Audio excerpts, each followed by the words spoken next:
bueno, pues vamos a ir ya directamente a esta lección número 11. Es Ok. la tercera parte de ese tema que estamos tratando acerca de el cinturón Ujú, de la verdad.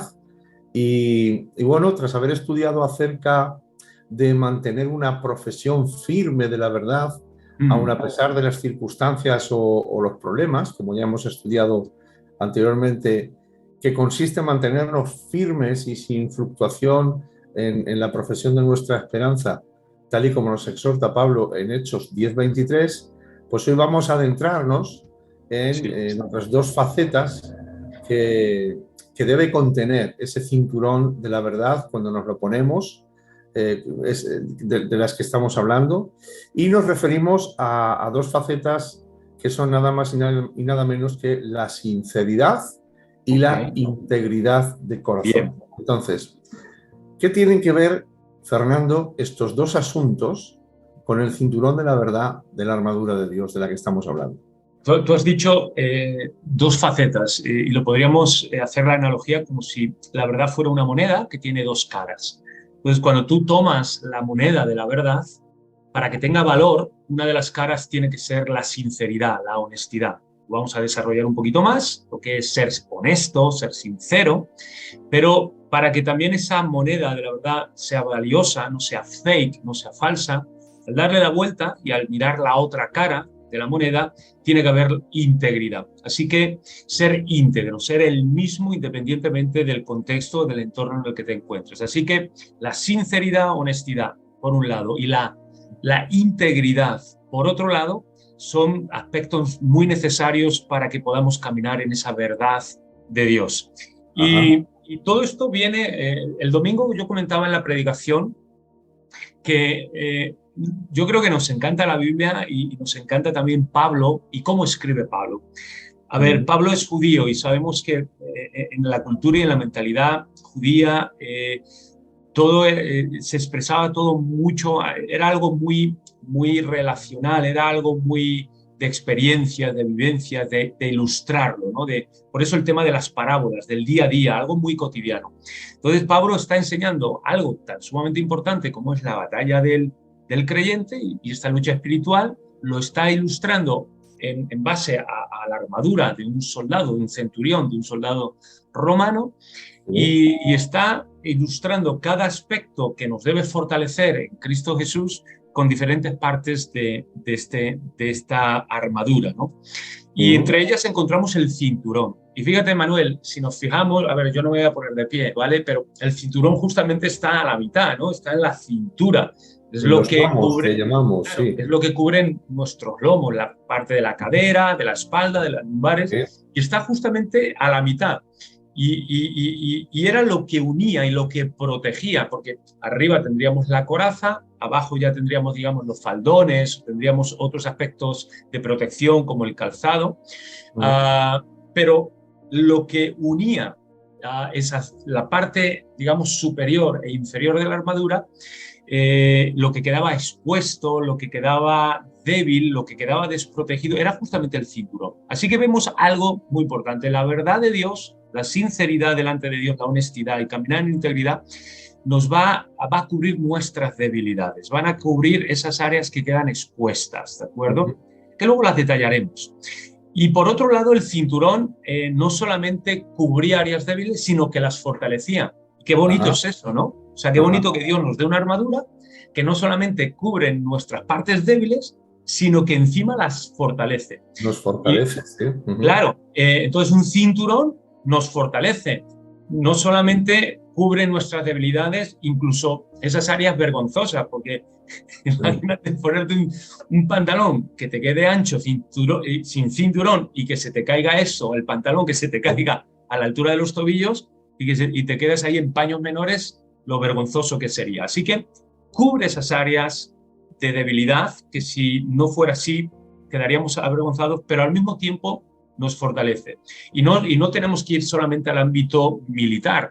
Yo creo que los que trabajan mucho las mudanzas o Ajá. incluso la gente que son deportistas, están en el gimnasio, En la o aquellos, halterofilia. La claro, halterofilia se aquellos que utiliza compiten mucho. en esta disciplina de la halterofilia, vemos que ellos siempre se ponen un cinturón justamente en esta parte, ¿no?, de las lumbares, en esta parte baja de la espalda, para fortalecer aquello que por el esfuerzo que están haciendo podría ser dañado. Así que, por un lado, la verdad de Dios, que vamos a ver el día de hoy, se tiene que expresar en esa sinceridad, honestidad y en esa integridad, va a cubrir nuestras debilidades, que luego las vamos a detallar, y también va a fortalecernos, va a dar la fuerza.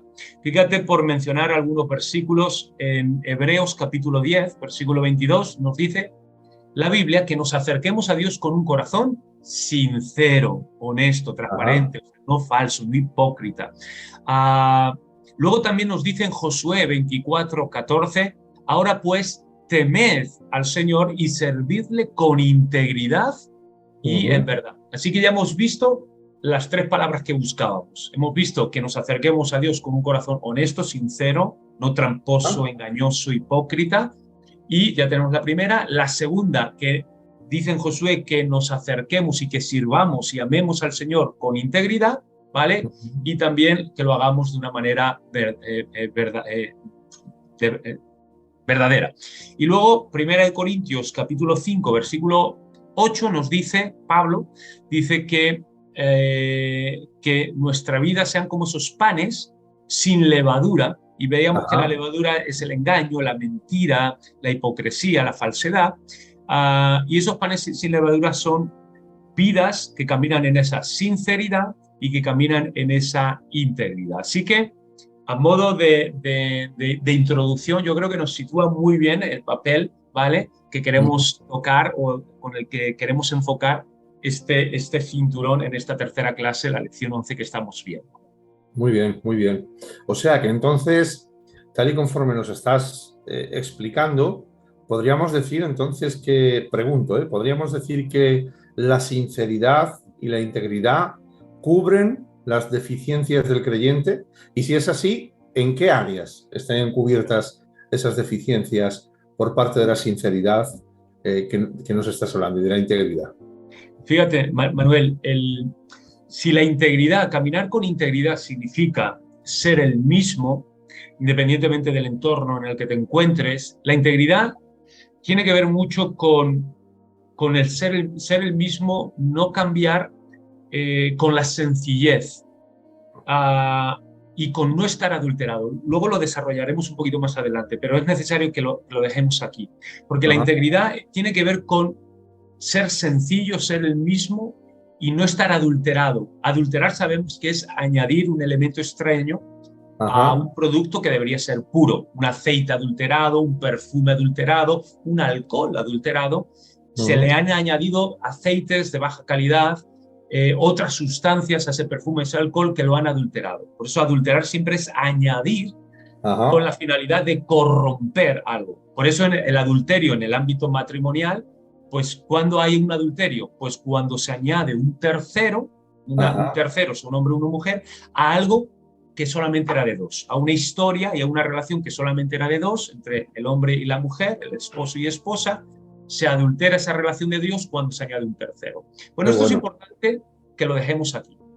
Pues la sinceridad, Manuel, si la integridad tiene que ver con lo que permitimos que se añada a nuestra vida, que nos adultera y nos corrompe, la sinceridad tiene que ver con aquellas cosas que ocultamos, es decir, con las cosas que escondemos, con las cosas que tapamos. Tiene que ver con lo que tú decías, carencias, deficiencias. De hecho, es muy interesante, y yo creo que muchos, los que nos estén oyendo, lo sabrán, lo habrán escuchado, pero merece la pena volverlo a decir. La palabra sinceridad viene de la palabra sincera, y la palabra sincera la tenemos que dividir justamente sin, es decir, que no tiene, y luego cera, que no tiene cera. Y sabemos la historia, ¿no? Los orfebres, artesanos, fabricantes de estatuas con ese metal fundido, cuando las derramaban y las vertían sobre ese molde, había muchas veces se formaban burbujas de aire, que cuando se quitaba el molde, de repente veíamos que esa burbuja de aire se había quedado allí y se había formado un hueco en ese busto, en esa imagen, en esa estatua que se estaba fabricando con ese metal. Pues de repente, a causa de esa burbuja de aire que se había formado dentro del molde, al final, cuando se quita el molde, repito, se queda ese hueco. Bueno, los artistas obviamente no iban a tirar la estatua, ni iban a tirar su dinero ni su tiempo, y lo que hacían es que la cubrían. Pues como hacemos nosotros con los coches hoy en día, ¿no? Que le ponemos masilla, ¿no? Le hemos dado un golpe al chasis y le ponemos la masilla. Bueno, ellos le pondrían la cera y taparían. Luego lo pintarían y diría el artista, oye, aquí no ha pasado nada, y te venderían una estatua con un hueco, defectuosa, con una carencia, y te la harían pasar como algo que estuviera perfecto. La única manera para saber si esa estatua era buena, era sincera o era falsa, pues era acercarla al fuego. Entonces, antes de comprar cualquier estatua de metal o cualquier obra de metal, tú como comprador la tomarías, la acercarías a una fuente de calor y ahí se descubriría si había cera, si la cera se derretiría, y al derretirse el vacío y el hueco, el defecto, quedaría expuesto. Bueno, pues la verdad de Dios hace que nuestras vidas sean sinceras. Es decir, que todas nuestras carencias, nuestros vacíos, queden expuestos.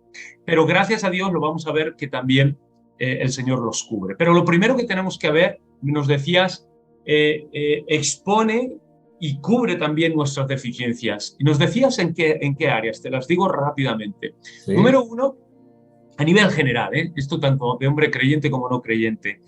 La verdad de Dios, caminar en esa honestidad y en esa integridad, expone nuestra verdad moral delante de Dios. Es decir, que el hombre moralmente, aunque haga cosas buenas, moralmente es un hombre caído, con muchas carencias. No estamos diciendo que todo lo que hace el hombre es malo, pero estamos diciendo que no hay ningún área en la naturaleza del hombre que no haya sido afectada o no se haya visto afectada por el pecado y las consecuencias del pecado. Así que, en primer lugar, la verdad de Dios nos hace ver que tenemos muchos huecos, tenemos muchas deficiencias y que nunca vamos a estar a la altura de esa verdad de Dios, esa integridad de Dios, esa santidad de Dios, esa perfección de Dios.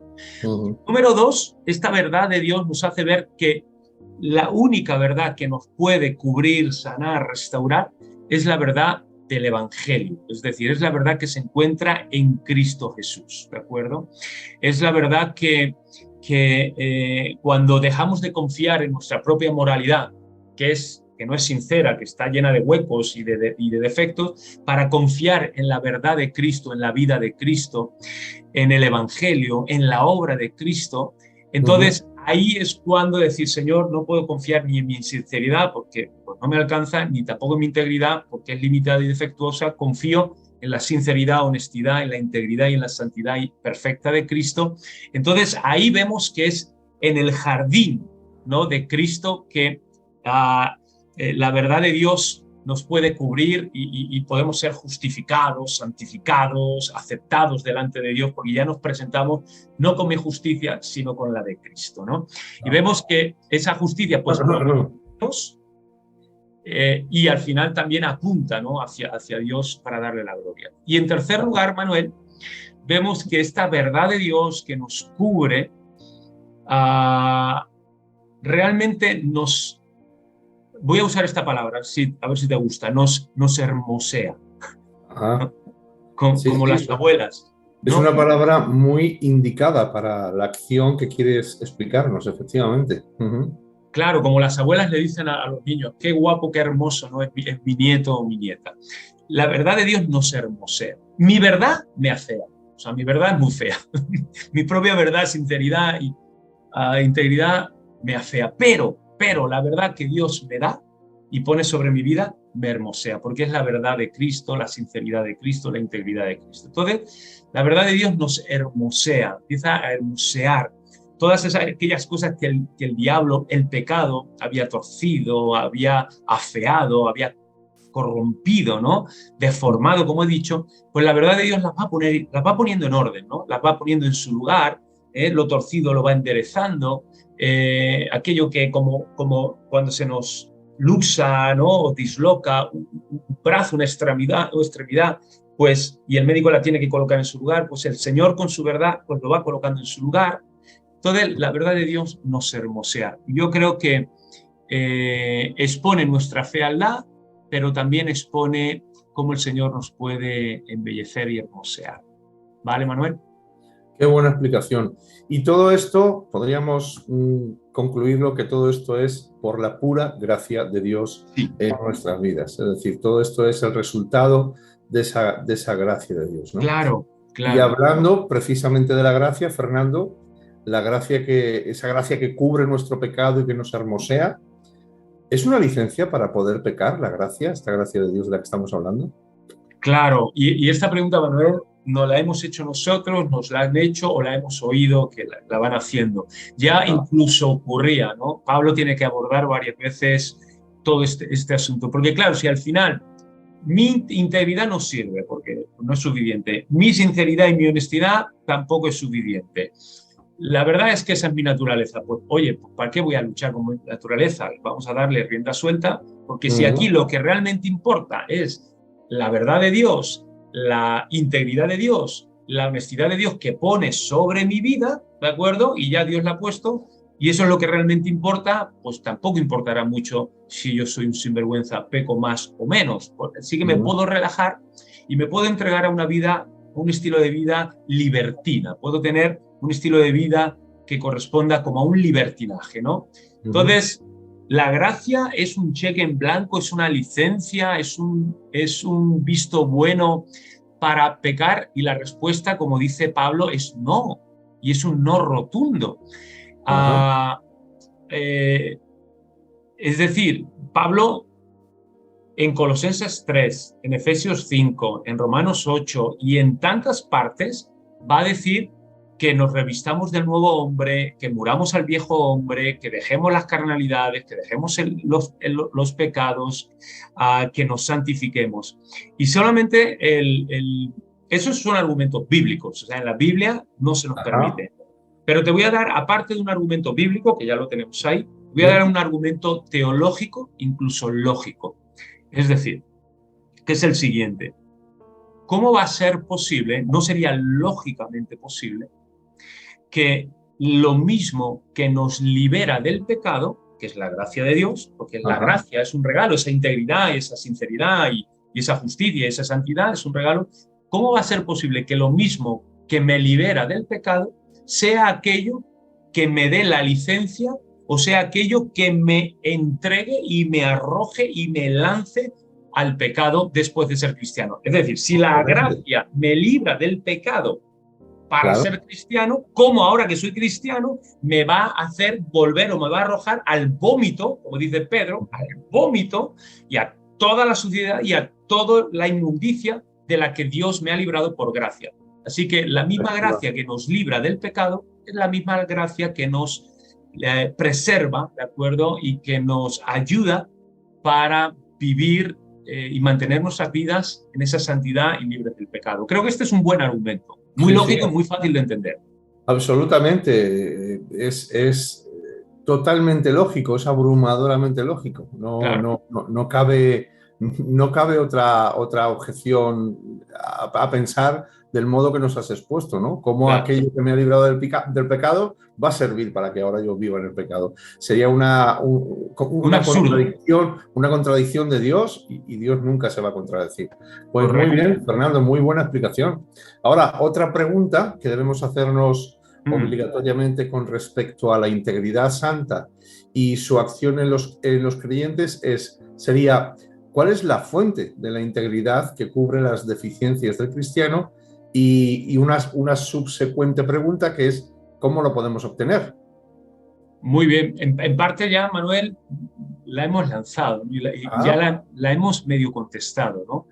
Al final hemos visto, decíamos antes, que esta gracia de Dios, esta sinceridad, honestidad, integridad, santidad, proviene de Dios, ¿no? Y es para Dios, ¿de acuerdo? Porque es para su gloria, también es por y para beneficio nuestro, pero decíamos que la fuente es Dios, ¿no? Y concretamente, pues esa gracia. Y cuando decimos gracia, hablamos de esa buena voluntad de Dios para el hombre a pesar del hombre. Yo creo que sería una buena definición que podríamos dar. A lo mejor teológicamente no es la más profunda, pero yo creo que nos ayuda a entender. O sea, al final la gracia es la buena voluntad, la buena disposición de Dios para el hombre a pesar del hombre. Entonces, esta integridad que Dios nos da, que nos cubre, que nos fortalece, esta honestidad, esta sinceridad, pues obviamente, número uno, surge de la gracia. Tal vez la pregunta que habría que hacerse, y tú la has hecho, ¿cómo accedemos a esa fuente? Pues hemos dicho, es verdad, la fuente es la buena voluntad de Dios para con nosotros los hombres a pesar de nosotros. Pero claro, ¿cuál es la llave? ¿No? O sea, ya sé dónde está la fuente, ya sé dónde está lo que quiero, pero ¿cómo accedo a ella? O sea, ¿cómo y quién o de qué manera se abre esa puerta? Bueno, la Biblia habla de que nosotros accedemos a esa gracia por medio del Evangelio. El Evangelio son las buenas nuevas, el Evangelio son las buenas noticias del hombre en medio de un mundo caído en el que desgraciadamente abundan estas malas noticias, estas malas nuevas, así que tenemos acceso a esa gracia por medio del Evangelio, que son las buenas nuevas. ¿Y las buenas nuevas en qué consisten? En que Cristo tomó nuestro lugar, en que Dios se hizo hombre, nos amó y dio su vida por nosotros, para que todo aquel que en Él crea, pues no se pierda, mas tenga vida eterna. Y todo aquel que hace un pacto, de la misma manera que Dios eligió amar al hombre, y Cristo se hizo hombre y nos buscó y tomó nuestro lugar en la cruz, el hombre debe también elegir a Dios y debe creer en Dios y debe responder a Dios. Y eso es un pacto de fe, es un pacto de confianza en el que definitivamente y de manera muy determinada, muy consciente y muy intencional, nosotros entregamos nuestra vida a Cristo, nos rendimos a Él, nos ponemos a cuentas con Él, le pedimos perdón, confiamos en nuestra salvación, no en nuestros méritos, como decíamos antes, o en nuestra integridad o sinceridad, sino en los méritos, integridad y sinceridad de Cristo. Y vemos que es ahí, ¿de acuerdo?, a través de ese pacto de fe y a través de oír y creer y responder con esa fe y esa confianza al Evangelio.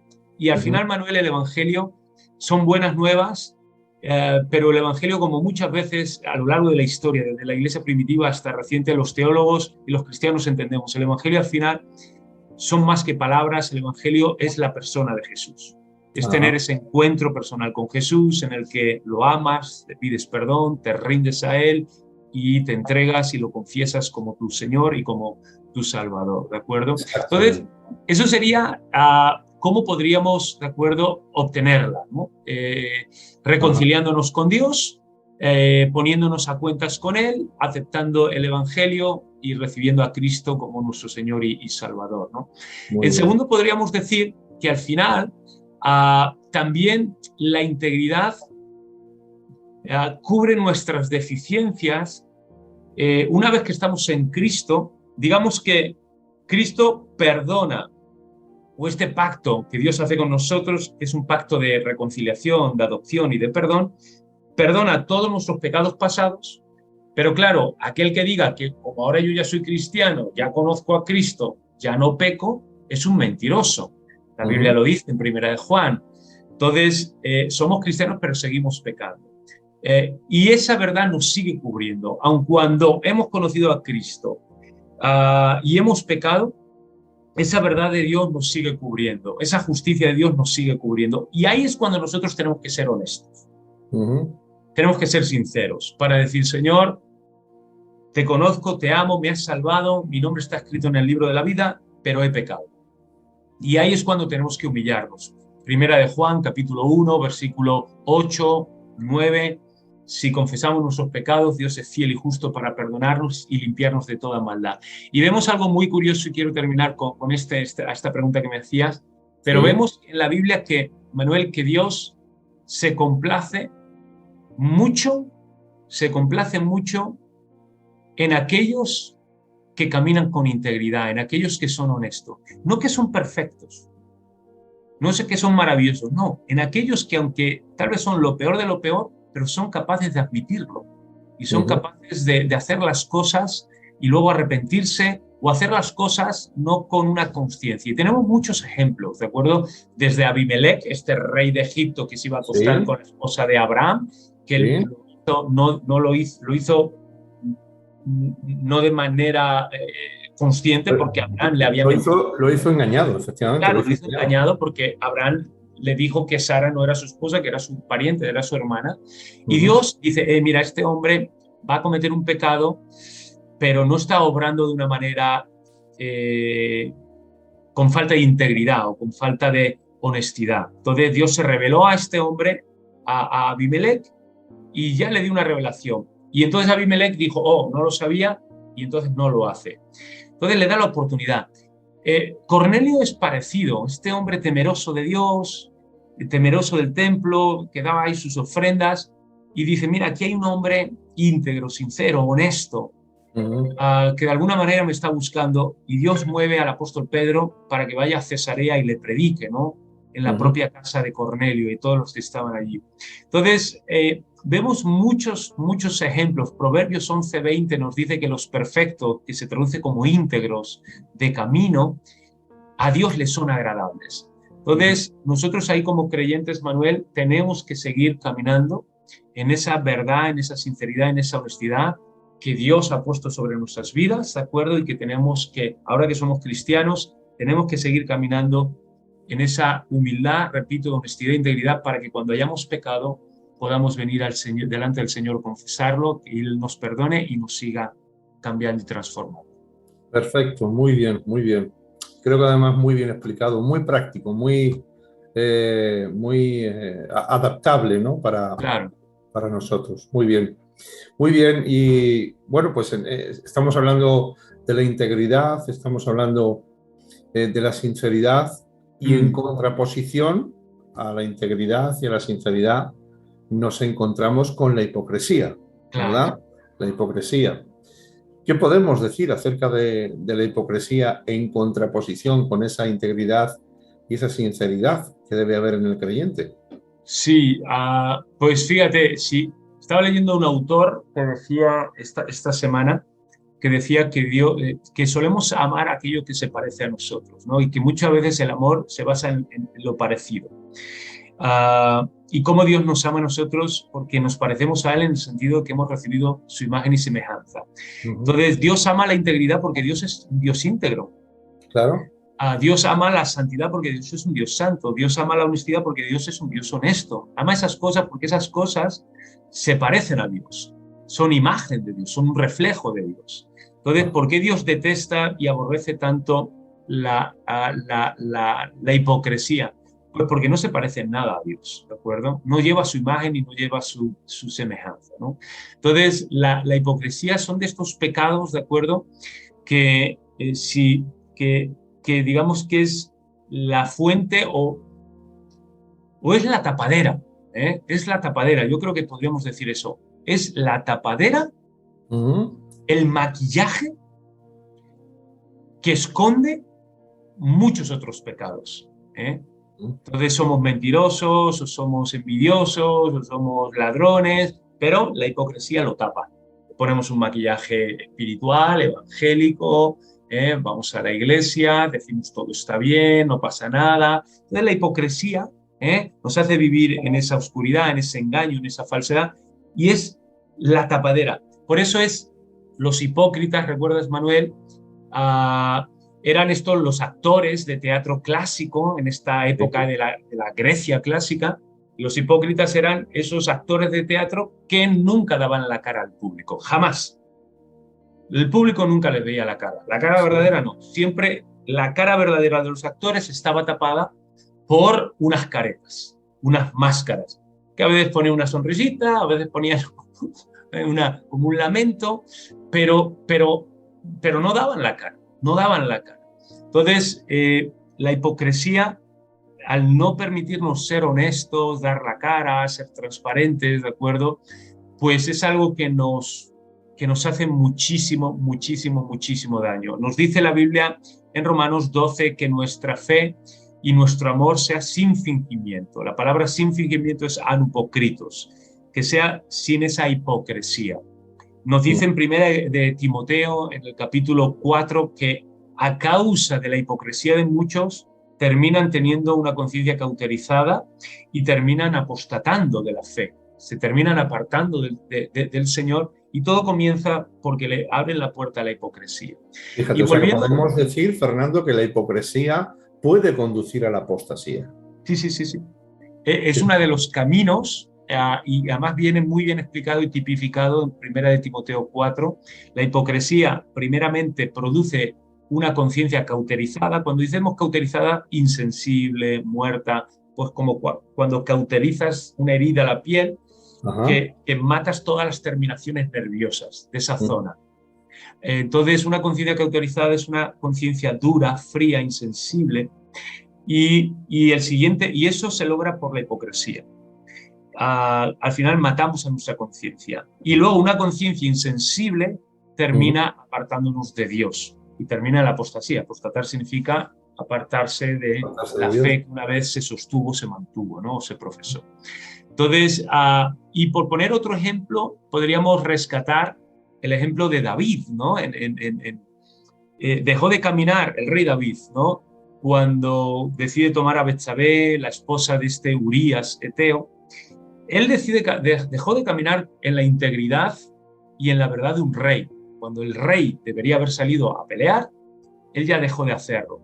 Y ya no camina de manera íntegra.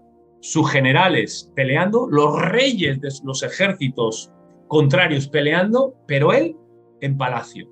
Deja de caminar con la integridad que su rango y su posición como rey le demandaba. Y luego ve a Betsabé, la codicia, le abre la puerta a esa lujuria, hace toda una conspiración para matar a Urías, como decíamos, el marido de Betsabé, y luego lo oculta. Y luego dice, aquí no ha pasado nada, le pone una careta. Pone cara feliz de rey y aquí no ha pasado nada. Urías murió, fue un accidente, murió en batalla. No, no fue un accidente. Fue planificado, dolo, con alevosía, con intencionalidad, Ajá. con una conspiración. Tú lo mataste. Entonces, o lo mandaste. Pero él lo tapa y vive en esa hipocresía y en esa falsedad, hasta que viene Natán. Y Natán le dice, te tienes que quitar la careta, y lo señala y le dice, tú eres como este hombre que al final se llevó este único animalito que tenía esta familia pobre, ¿no? Entonces, cuando llega Natán como profeta y la verdad de Dios lo desenmascara, él es que escribe, ¿no? El Salmo 51, ¿no? Y dice, oh, Señor, perdóname, y sabemos el Salmo 51. Pero la Biblia dice que de los pecados que Dios le va a echar en cara va a ser el homicidio y luego el haberlo tapado, el haber sido un falso. Dice, mientras encubrí, dice el propio David, encubrí y escondí mi pecado, mis huesos se secaban. Y dice en Primera de Reyes 15:5, dice, por cuanto David había hecho lo recto ante los ojos del Señor y de ninguna cosa que le mandaste se había apartado en todos los días de su vida, salvo en lo tocante a Urías eteo. Fíjate. Y en lo de Urías eteo fue toda esa maquinación, conspiración para matarlo, homicida, y luego taparlo, ser un falso y un hipócrita. Gracias a Dios que hubo un profeta, un hombre de Dios, que lo confrontó, y gracias a Dios que David fue movido a arrepentimiento y se arrepintió. Fíjate, ¿no? ¿Hasta qué grado, ¿no? El Señor aborrece, odia la hipocresía. Yo recuerdo Mateo 23, cuando Jesús condena a los escribas y a los fariseos. No les condena por su religiosidad, no les condena por estar enseñando falsas doctrinas, les condena por su hipocresía. Porque obviamente esas cosas que acabamos de nombrar están dentro de esa hipocresía, pero ahí vemos el alto grado de rechazo de Dios a la hipocresía. Entonces, la pregunta que me surge es, Fernando, ¿por qué Dios muestra tanto rechazo a la hipocresía y a la falta de verdad en nuestras vidas? Aunque ya con la explicación que nos has dado podemos tener una pequeña visión de ello, pero explícanos, vamos a profundizar un poco más en esto. ¿Por qué Dios muestra tanto rechazo a la hipocresía y a la falta de verdad en nuestras vidas? Y como dices, sí que ya hemos mencionado algunas cosas, pero sí que podemos añadir muchas más. Hemos visto que Dios rechaza tanto porque es contradictorio contra la propia naturaleza de Dios. Dios es un Dios santo, honesto, verdadero. La hipocresía es todo lo contrario. Ajá. Y Dios lo rechaza tanto en nuestras vidas porque es una contradicción de la imagen y de la semejanza que nosotros tenemos, con la que fuimos creados, ¿de acuerdo? Eso de entrada, o sea, ya es que hay una contradicción en las mismas bases, ¿de acuerdo? De quién es Dios y de quién es el hombre. Pero luego también esto lo rechaza tanto porque se aplica a nuestra comunión con Dios, Ajá. incluso a nuestra comunión con los demás.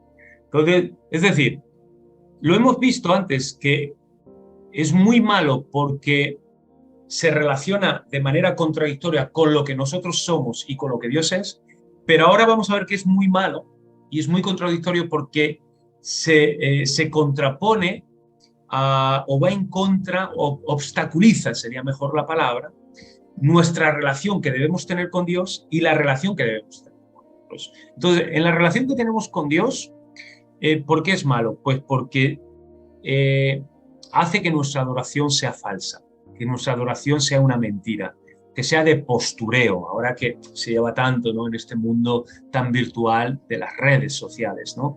Que todo sea un fake, que todo sea un selfie, que todo sea ese postureo que decía. Entonces, al final, parece que estoy adorando y estoy haciendo el paripé, el teatro, ojos cerrados, manos levantadas, pero al final no estoy adorando a Dios. Y no, el interés no es Dios, ¿de acuerdo? El interés puede que sea yo, o que la gente me vea, lo que sea. Pero al final mi adoración es falsa, es vacía, es hueca. Entonces, eso afecta muchísimo a una comunión íntegra, sincera, honesta, que debería yo tener con Dios. Mi adoración no lo es. Y número dos, al final fingimos una falsa relación con Dios. Digo que soy cristiano, digo que amo a Dios, digo que camino con Dios, pero es mentira, Ajá. no camino con Dios.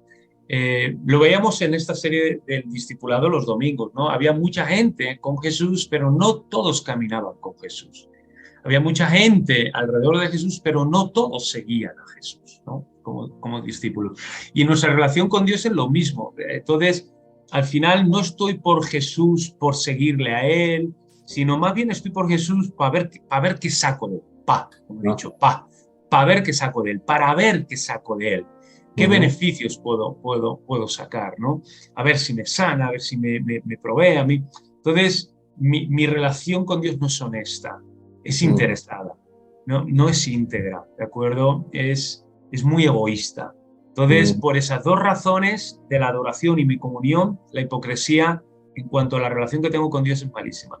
Y luego en la relación que debemos y tenemos con otros, pues imagínate, ¿no? Queremos ser maestros, queremos ser modelos, y somos falsos y somos hipócritas. Y al final todo esto que sale a la luz, porque al final todo se destapa, el Señor Claro. lo destapa, al final, como dice en la Biblia, no hay nada oculto que no se haya de manifestar. Al final todo esto sale a la luz y nos convertimos en una piedra de tropiezo terriblemente mala, pues para muchos que están a nuestro alrededor. Así que en lugar de ser un modelo e incentivarlos para el bien, al final somos un modelo de lo malo y los incentivamos o los desanimamos, ¿de acuerdo?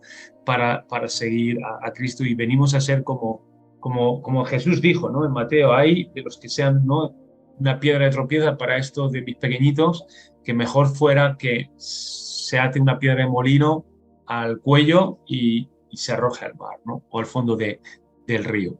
Así que por esas razones también el Señor detesta y aborrece y se distancia de la hipocresía. De la hipocresía y de los que practican tal Eso hipocresía, es, claro, obviamente. de los hipócritas, claro. Muy bien, muy bien. Pues Fernando, magnífico. Todo lo expuesto, todo lo que nos has dicho, nos hace ver que debemos buscar la integridad y la sinceridad en nuestra relación con Dios, en nuestra relación unos con otros, porque sin ella podríamos decir que estamos expuestos e incluso perdidos. Eso es. Así que, bueno, pues llegamos al final de nuestro estudio. Llegamos al final. Como veíamos al principio, vamos a poner los cinturones que cubren nuestras debilidades, el cinturón de la verdad, que cubre nuestras debilidades y que nos va a fortalecer para seguir avanzando. Y sí, llegamos al final, Manuel, ya todo lo que teníamos que Llegamos al decir lo final. hemos dicho. Sí, sí. Y al final de lo que hemos aprendido hoy, por hacer un pequeño comentario final o resumen, hemos aprendido acerca de la sinceridad y de la integridad de corazón, que tienen, estos dos asuntos tienen que ver con ese cinturón de la verdad que debemos ceñirnos. Hemos aprendido acerca de la gracia que cubre el pecado y cómo la gracia no es una licencia para pecar. Hemos aprendido sobre cuál es la fuente de la integridad que cubre las deficiencias del cristiano y de cómo se obtiene. Y hemos aprendido sobre la hipocresía en contraposición con la sinceridad y la integridad. Así que, bueno, creo que ha sido una enseñanza magnífica. Espero que todos nuestros hermanos y amigos que hayan podido recibirla se hayan beneficiado mucho y hayan disfrutado mucho de ella. Ahora toca rumiarla, toca interiorizarla, toca orar por todo esto, toca ponerlo por obra. Pero bueno, en lo que a ti respecta, pues ha quedado perfectamente expuesto. Gracias, Fernando, una vez más, por tu tiempo y por esta exposición tan bonita, tan aparente que nos has traído, tan clara. Y nada, pues esperamos verte pronto de nuevo con nosotros, ¿no? Sí, seguimos de un lado o de otro, pero ahí seguimos. Muy bien. ¿Alguna cosa más que quieras decirnos para terminar? No, ya está. Nos despedimos. Muy Como bien. mi abuela decía, el que mucho se despide, poco se quiere ir. Vámonos. Y Pues nos muy bien. despedimos. Pues gracias a todos y nos vemos en el próximo programa. Ósculo santo para todos. El Señor os bendiga.